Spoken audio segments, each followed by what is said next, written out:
ناظرین، صحرائی گوبی میں زندگی کی کوئی قیمت نہ تھی۔ یہاں کے خانہ بدوش قبائل کو جہاں جانوروں کے لیے چارہ ملتا، بس وہاں پڑاؤ ڈالتے۔ صحرائی گوبی کے شمال میں دریائے عنان اور کلوران کے زرخیز وادیوں میں ایک چھوٹا سا قبیلہ بستا تھا۔ اس قبیلے کا نام تھا بورجیگن اور اس کے سردار کا نام تھا یسوگئی۔ اس زمانے میں ایک قبیلے کے جنگجو دوسرے قبیلوں سے غذا کا سامان لوٹتے اور ان کی گھوڑوں اور مویشیوں کو اپنے ساتھ لے جاتے تھے۔ چنگیز خان کی پیدائش اس وقت ہوئی جب اس کے باپ یسوگئی نے ایک تاتاری سردار تیموجن پہ دعویٰ بول دیا۔ اس مہم میں تاتاری سردار تیموجن کو قیدی بنا لیا گیا اور وہ یسوگئی کے سامنے پڑا تھا کہ اسی دوران یسوگئی کو اطلاع ملے کہ ان کے ہاں ایک بیٹا پیدا ہوا ہے۔ جب یسوگئی واپس آ گیا تو اس نے اپنے بیٹے کو اسی بہادر تاتاری سردار تیموجن کا نام دیا۔ منگول قبائل کا عقیدہ تھا کہ دشمن کا نام اپنے بچوں کو دینے سے ان میں بہادری اور شجاعت پیدا ہوتی ہے، اور کہنے کو یہ عقیدہ کچھ غلط نہ نکلا۔ تیموجن کا مطلب ہے لوہار۔ تیموجن جب پیدا ہوا تو اس کے ہاتھ میں خون کا ایک لوتھڑا تھا۔ قبیلے کے بڑوں نے اس بات کی پیشگوئی کی کہ یہ بچہ مستقبل کا بڑا خونخوار فاتح ہوگا۔ یہ کہانی ہے اسی بچے تیموجن کے جسے آج دنیا چنگیز خان کے نام سے جانتی ہے۔ موجن کی ماں اولون بہت خوبصورت تھے اور اس لیے اس کا باپ یسوگئی اسے ایک پڑوس قبیلے سے اس کے شادی کی روز اٹھا لایا تھا، جب وہ شادی کے دن اپنے ہونے والے دلہا کے خیمے میں جا رہی تھی۔ اولون ہوشیار بھی تھی اور ضدی بھی۔ تھوڑی بہت واویلا مچانے کے بعد وہ جن حالات میں تھی ان میں راضی رہے، لیکن قبیلے کے سب لوگ یہ جانتے تھے کہ ایک نہ ایک دن اس بدی کا بدلہ لینے کے لیے اس لڑکی کی قبیلے کے لوگ ضرور آئیں گے۔ جب تیموجن 9 برس کا ہوا تو اس کا باپ چل بسا اور کہا جاتا ہے کہ یسوگئی کو زہر دیا گیا تھا۔ باپ کی اولاد میں سے بڑا ہونے کی وجہ سے تیموجن کو باپ کے منصب پر بٹھایا گیا۔ 13 سال کے ایک بچے کا سردار بن کر بیٹھنا اس زمانے کے قبائل اور نیم وحشی ماحول میں نہایت کٹھن اور جان جوکو کا کام تھا۔ اس سے اس بات کا اندازہ لگایا جا سکتا ہے کہ تیموجن کو ابتدا میں کن مشکل صورتحال کا سامنا کرنا پڑا۔ جب مر جانا اور مار دینا روزمرہ کا معمول تھا، اس کم عمر بچے کا زندہ بچ جانا یقیناً ایک معجزہ تھا۔ تیموجن کی خصوصیت یہ تھی کہ ان کا جسم بڑا طاقتور تھا۔ اس کے دماغ میں تجویز سوچنے کی بڑی صلاحیت تھی۔ وہ کشتی لڑنے والوں کا سردار بن گیا، اگرچہ وہ زیادہ تنومند نہ تھا اور تیر اندازی خوب کر لیتا تھا، لیکن کمان اپنے بھائی قصار کے برابر نہ کھینچ سکتا تھا، لیکن قصار بھی اپنے بھائی تیموجن سے خوب ڈرتا تھا۔ بچپن میں ہی ان دونوں نے اپنے طاقتور سوتیلے بھائی کے خلاف محاذ بنا لیا تھا، اور پہلا واقعہ جو پیش آیا کہ تیموجن نے اپنے سوتیلے بھائی کو مار ڈالا کیونکہ اس نے تیموجن کی ایک مچھلی چرا لی تھی۔ رحم کرنا ان نوعمر خانہ بدوش کی نظر میں ایک بیکار کی چیز تھی، لیکن انتقام لینا فرض سمجھا جاتا تھا۔ رات کو تیموجن گوبر کی جلتی آگ کے پاس بزرگوں کی گیت سنتا۔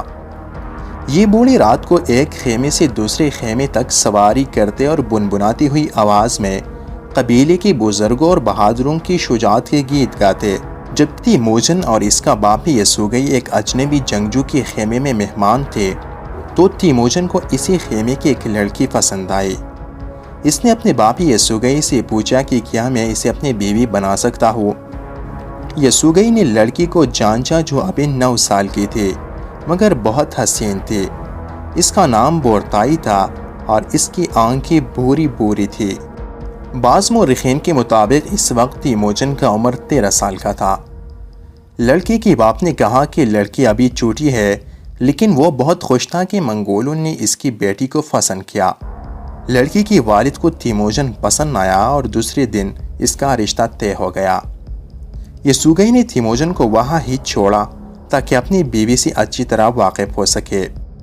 کچھ روز بعد ایک منگول گھڑ سوار دوڑتا ہوا یہ خبر لے آیا کہ یسوگئی بہادر نے غلطی سے کچھ دشمنوں کے خیمے میں رات گزاری تھی اور شاید اسے زہر دیا گیا۔ وہ مرنے کے قریب ہے اور اس نے تیموجن کو یاد کیا ہے۔ یہ 13 سالہ لڑکا جتنی رفتار سے سواری کر سکتا تھا روانہ ہوا، لیکن جب وہ خیموں والے گاؤں تک پہنچا تو اس کا باپ مر چکا تھا۔ دوسری طرف تیموجن کے ذہن میں ایک ممکنہ جنگ کا نقشہ ابھر رہا تھا۔ وہ سوتے جاگتے گھوڑے پر سوار اپنی تیر کمان سے دائیں بائیں اوپر نیچے نشانے لیتا نظر آتا تھا۔ اس کی طرف سے طاقت کا یہ مظاہرہ ایک بیکار شو نہ تھا، بلکہ اس کے لشکریوں کے خون کو گرمانے کا ایک انداز تھا، تاکہ اس کی قیادت کی گرمی کے بارے میں کسی غلط فہمی کا شکار نہ رہے۔ توانائی اور طاقت کا منگول اور ہمسایہ تاتاریوں کی مقامی زبان میں بہت سے قبائل کا ایک سردار کے ماتحت جمع ہونا ادردہ کہلاتا تھا۔ یہ وہی ادردہ تھا جس پر یسوگئی کی بلا شرکت حکومت تھی اور اس کی سرداری یسوگئی کرتا تھا۔ یہ حکومت بہت سے قبائل پہ مشتمل تھی اور ہر قبیلے کا اپنا سردار تھا۔ یہ تمام قبیلے یسوگئی کی قیادت پر راضی تھے۔ یسوگئی سردار اعلیٰ کے منصب کا اہل تھا، اس لیے سارے قبائل دشمنوں کے خلاف اس پہ یقین رکھتے تھے۔ یسوگئی کی وفات کے بعد جب 13 سالہ تجربہ کار تیموجن سردار بنا تو کچھ سرداران کو اس لڑکے کی قیادت اور اہلیت پہ یقین نہ تھا کہ وہ دشمنوں کے خلاف ان کی خیموں اور خاندانوں کی حفاظت کرے گی، اس لیے وہ بغاوت پر اتر آئے۔ باغی سرداران میں سے 2 سرداران ایسے تھے جو یہ سمجھتے تھے کہ خان کی اس مرتبے کے لیے اس بچے سے وہ زیادہ موزوں ہے۔ انہوں نے ایک دوسرے کے ساتھ اتحاد کر لیا اور دوسرے قبائل کو بھی ساتھ ملانے کی کوشش کی کہ وہ ان کا ساتھ دے تاکہ 13 سالہ بچے سے قبیلوں کو محفوظ بنایا جا سکے۔ ان 2 سرداران کا نام تہچوٹ اور چاموکا تھے۔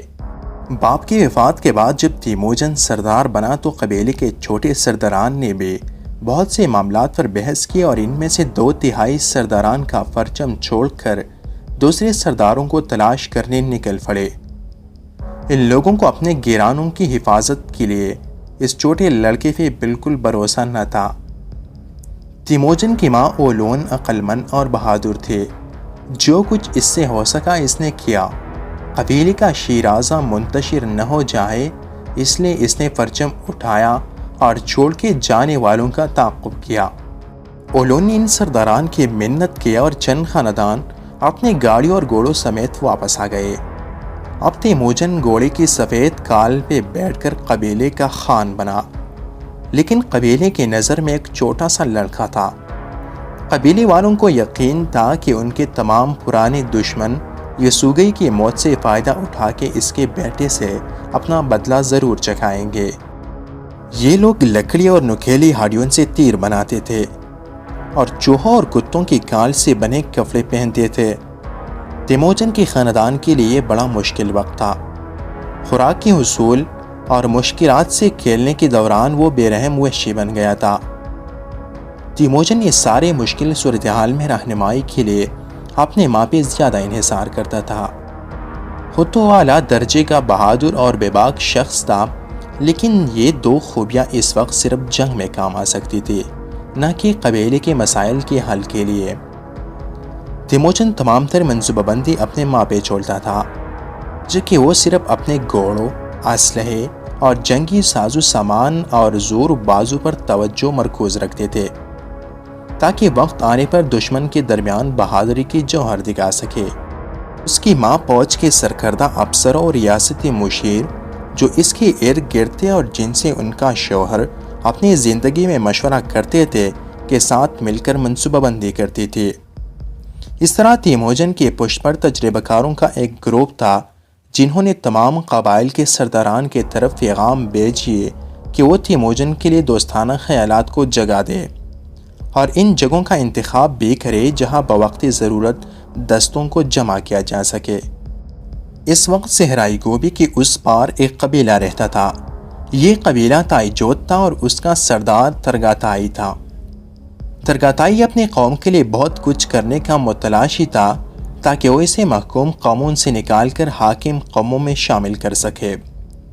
یہ منگولوں کے ازلی دشمن تھے، لیکن یہ سوگئی کی تلوار کی کاٹ کے سامنے اس قبیلے کے مجال نتی کے صحرائی گوبی کی اس پار بری نظر سے دیکھ بھی سکے۔ جب یسوگئی کی مرنے کی اطلاع تائی سردار کو ملی تو خوشی سے دیوانہ ہو گیا۔ اس نے سمجھ لیا کہ جس موقع کا وہ برسوں سے انتظار کر رہا تھا وہ گھڑی آ پہنچی۔ اس نے اپنے قبیلے کے لوگوں کو اکٹھا کیا اور انہیں یہ خوشخبری دی کہ یسوگئی مر چکا ہے۔ لوگوں نے پوچھا کہ اب کیا کرنا ہے؟ تھائی سردار کا جواب تھا کہ میں تم لوگوں کو ایک ایسی وادی میں نہ لے چلو جہاں کا موسم خوشگوار، پانی اور گوشت وافر ہے، جہاں خوبصورت اور ترچھی آنکھوں والی عورتیں ہیں۔ یہ سننا تھا کہ جوت قوم کے وحشی دیوانہ کھڑے ہو گئے اور کہا کہ آگے بڑھو، ہم تمہارے ساتھ ہیں۔ ان لوگوں کے لیے جنگ لوٹ مار کا ایک بہانہ تھا۔ یہ وحشی لوگ ٹولیوں کی شکل میں شور و غوغا کرتے شمالی گوبی کی طرف بھاگ پڑے۔ دن رات منزلوں پہ منزلیں مارتے منگولوں کی سرزمین پہ آ پہنچے۔ منگولوں کے خیموں میں ہو کا عالم تھا اور یہ حملہ منگولوں پہ بے خبری میں کیا گیا تھا۔ وحشی جوت ہر منگول کے خیمے میں گھس گئی اور قتل و غارت اور لوٹ مار شروع کر دی۔ تائی سردار خود اس خیمے کی طرف بڑھا جہاں سردار رہتے تھے۔ تائی کو اسی دن تیموجن زندہ یا مردہ چاہیے تھا، کیونکہ اگر اسی دن تیموجن مرتا تو تائی کو روکنے والا کوئی نہ تھا۔ اس دوران تائی نے تیموجن کے خیمے پہ دعویٰ بول دیا۔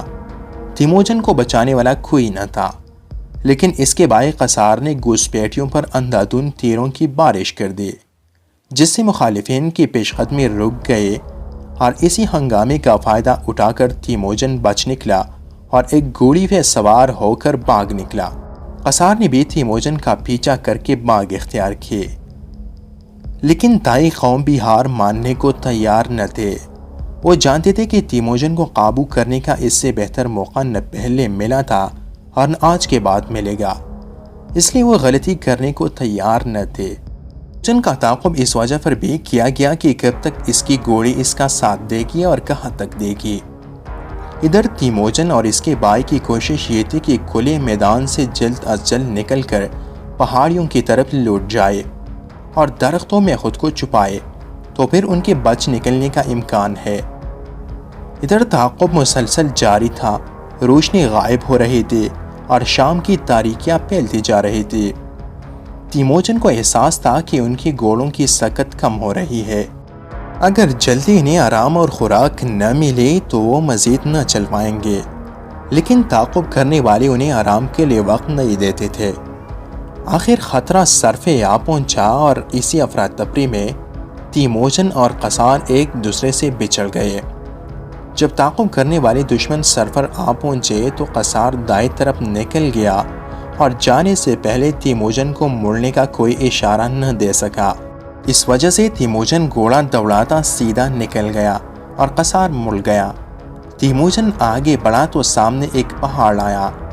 اس کے ساتھ پیچھے مڑنے کا کوئی موقع نہ تھا، اس لیے گھوڑی بگاتا سیدھا پہاڑ پہ چڑھ گیا۔ دشمنوں نے تیموجن کو پہاڑ پہ چڑھتے ہوئے دیکھ لیا اور پہاڑ کا محاصرہ کر لیا۔ تیموجن پہاڑ کی چوٹی پر پہنچ کر رک گیا۔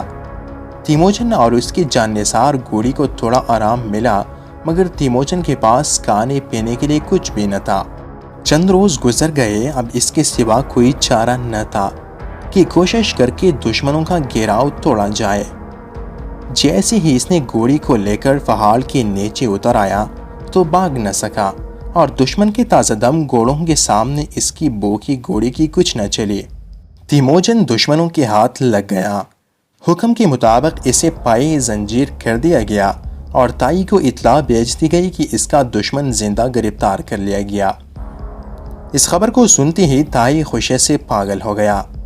کام ہو جانے پر واپسی کا اعلان ہوا۔ تائی شور مچاتے اور ڈھول بجاتے چل پڑے۔ تیموجن کو ہاتھوں اور گردن سے منسلک ہتھکڑی پہنائی گئی تھی۔ موت اس کا مقدر تھا۔ گھر بار لٹ چکا تھا۔ ماں، بہن اور چھوٹے بھائی کی خبر اسے معلوم نہ تھی۔ ان حالات کی وحشت میں تیموجن تائی جوت قوم کا قیدی بن کر لے جا رہا تھا۔ لیکن قدرت کو تیموجن کی زندگی منظور تھی۔ راستے میں جنگل اور ندی کے درمیان خوبصورت ماحول نے ترکماندی لشکر کو آرام کی ترغیب دی۔ آئی قوم نے چارہ اور پانی سے فائدہ اٹھانے کے لیے جنگل میں پڑاؤ ڈال دیا۔ تیموجن کو ایک خیمے میں ہتھکڑی لگا کر بیٹھا دیا گیا اور پھیرے پر ایک محافظ تعینات کر دیا گیا۔ چند روز ایسے ہی گزر گئے۔ یہ وحشی روزانہ دن رات فتح کی خوشی میں ڈول بجاتے اور محفلیں سجاتے۔ ایک رات جب سب نشے میں مست ہو کر سو گئے تو چنگیز خان یعنی تیموجن کو اپنے خیمے میں غیر معمولی خاموشی کا احساس ہوا۔ اس کے ساتھ خیمے سے باہر جھانکا تو ایک اکلوتے محافظ کو بھی سوتے پایا۔ تیموجن نے ہتھکڑی کو محافظ کے سر پر دے مارا۔ اس وزنی حملے سے سوتا ہوا محافظ بے ہوش ہوا اور تیموجن کو خیمے سے باہر بھاگنے کا موقع ملا۔ تیموجن بھاگتے بھاگتے خیموں سے ایک میدان میں پہنچ گیا۔ بھاگتے ہوئے اس کے سامنے ایک ندی آ گئی، لیکن اس وقت پیچھے کی طرف سے شور بلند ہوا۔ تیموجن سمجھ گیا کہ محافظ جاگ گیا ہوگا اور اس کے شور مچانے پہ اس کا تعاقب کیا گیا۔ یکایک دوڑتے قدموں کی آواز انتہائی نزدیک آ گئی۔ اب تیموجن کے پاس کوئی چارہ نہ تھا کہ وہ خود کو ندی میں گرا دے۔ تیموجن پانی میں اتر گیا۔ تیموجن کا سر پانی سے باہر اور باقی جسم پانی میں ڈوب چکا تھا۔ ادھر رات کے اندھیرے میں تیموجن کی تلاش جاری تھی۔ سپاہی ایک دوسرے کو آوازیں دے رہے تھے کہ ادھر جھاڑیوں میں سراغ نہ ملا، لازماً وہ ندی کی طرف گیا ہے، کنارے کا چپا چپا چھان مارو، وہ یہی ملے گا۔ پہرے دار اسے جگہ جگہ تلاش کر رہے تھے لیکن کچھ پتہ نہ چل سکا۔ اسی دوران ایک پہرے دار کی نظر تیموجن پر پڑی، لیکن وہ خاموش رہا اور آگے بڑھا۔ اس بات پہ تیموجن بھی حیران تھا۔ رات کا اگلا پہر تھا۔ پہرے دار مایوس ہو کر لوٹ گئے۔ اب تیموجن کے لیے موقع تھا کہ وہ آگے کی طرف روانہ ہو جائے، لیکن وہ اپنے محسن سے احسان کی وجہ پوچھے بغیر آگے کیسے جا سکتا تھا؟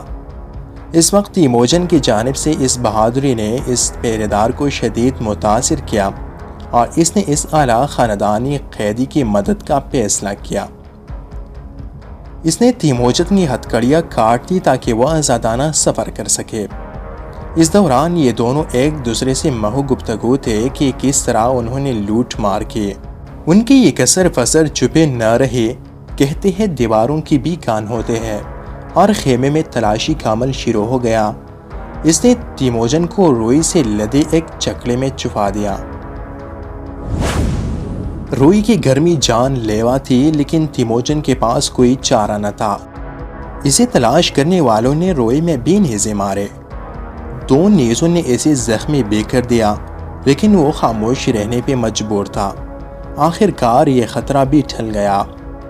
اس کے محسن نے اسے فوراً وہاں سے نکل جانے کا راستہ بتایا۔